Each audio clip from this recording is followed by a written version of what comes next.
No numerical number 3.6 आ रहा है, तो उसकी भी स्टेटमेंट मैं पढ़ता हूँ। उसका गिवन डाटा हमारे पास होगा।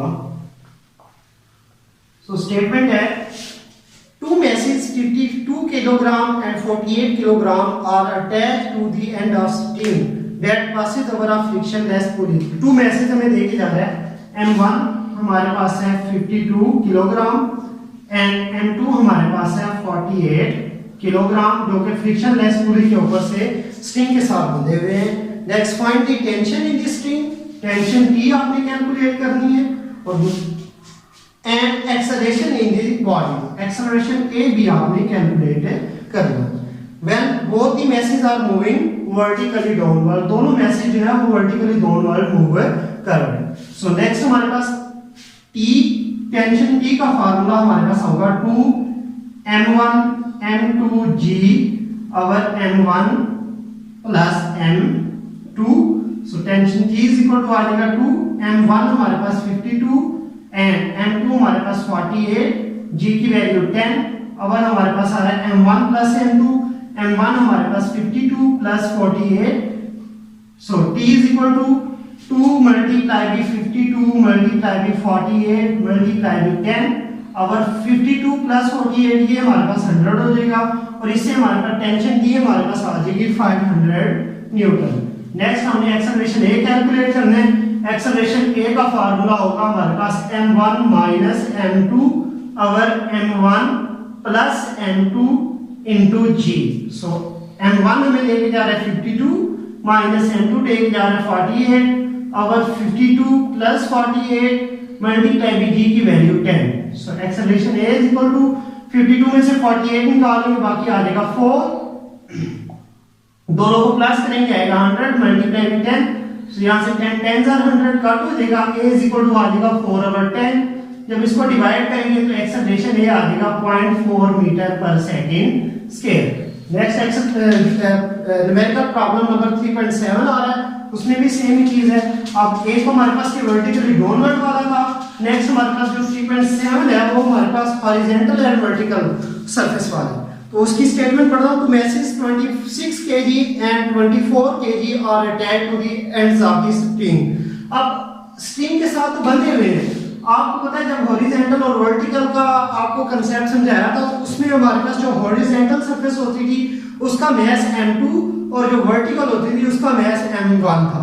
सो इसमें वही चीज हमने देखनी है। Passing over a frictionless pulley 26 kg is laying over a smooth horizontal surface, mean के 26 जो है वो m2 है, वो हमारे पास होगा 26 किलोग्राम एंड m1 जो कि वर्टिकली डाउनवर्ड मूव कर रहा है वो हमारे पास है 24 kilogram.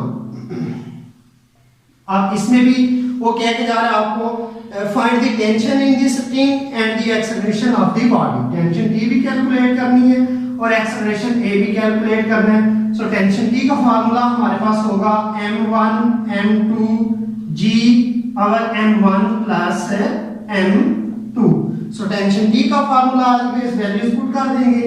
26 multiply by 24 multiply 24 multiply by 26 because of m1 24 m2 26, g की वैल्यू 10 और 24 प्लस 26। जब इसको कैलकुलेट करेंगे तो हमारे पास टेंशन T बराबर आ जाएगी इसमें 124.5 न्यूटन। सो नेक्स्ट इसी तरह एक्सेलरेशन A है।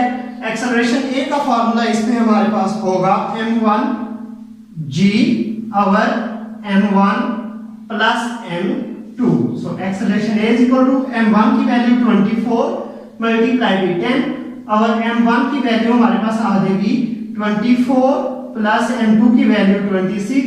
जब इसको कैलकुलेट करेंगे 240 और ये आ जाएगा 50, कैलकुलेट करेंगे तो एक्सेलरेशन A हमारे पास आ जाएगा 4.8 मीटर पर सेकंड स्क्वायर। नाउ नेक्स्ट हमारे पास प्रॉब्लम नंबर 3.7 आ रहा है, तो उसकी भी स्टेटमेंट करता हूं, गिवन डाटा लिखता हूं, उसके बाद उसको सॉल्व करते हैं। सो 3.7 हमारे पास है, how much time is required to change 22 newton second momentum by a force of 20 Newton.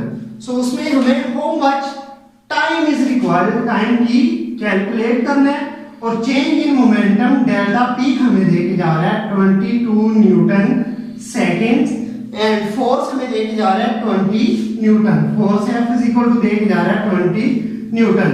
और आपको पता है फोर्स F का फार्मूला हमारे पास होता है del P over time T, change in momentum over time taken. So force F is equal to आ जाएगा डेल P 20 है और ये हमारे पास आ जाएगा over 20, F is equal to आ जाएगा 1.1 न्यूटन। सो आज का हमारा टॉपिक ये। नाउ मेरिकल नंबर 3.9 है हमारे पास, उसकी स्टेटमेंट में पढ़ता हूं। How much is the force of friction, force of friction, limiting force of friction हमें रिक्वायर्ड है कैलकुलेट करना है between a would block of mass 5 kg। हमें एक वुड ब्लॉक देके जा रहा है, उसका मास हमारे पास है 5 किलोग्राम। नेक्स्ट स्टेटमेंट में बता के जा रहा है हमें the horizontal marble floor, the coefficient of friction between the wood and marble is 0.6। coefficient of friction वो हमें देके जा रहा है 0.6। तो आपने फोर्स ऑफ लिमिटिंग फ्रिक्शन का फार्मूला आपने प्रूव किया था micro and G. So F is equal to आ जाएगा माइक्रो की वैल्यू 0.6 देके जा रहा है, M हमारे पास 5 है और G की वैल्यू 10 होती है। इसको कैलकुलेट करेंगे तो ये हमारे पास 30 न्यूटन फोर्स ऑफ फ्रिक्शन आ जाएगी। सो नेक्स्ट हमारे पास लास्ट न्यूमेरिकल 3.10, उसका गिवन डाटा हमें देके जा रहा है। स्टेटमेंट पढ़ता हूं मैं। How much centripetal force is needed, centripetal force FC आपने कैलकुलेट करनी है। नेक्स्ट हमें वो देके जा रहा है ऑफ मास 0.5 kg, मास हमें देके जा रहा है जी 0.5 किलोग्राम।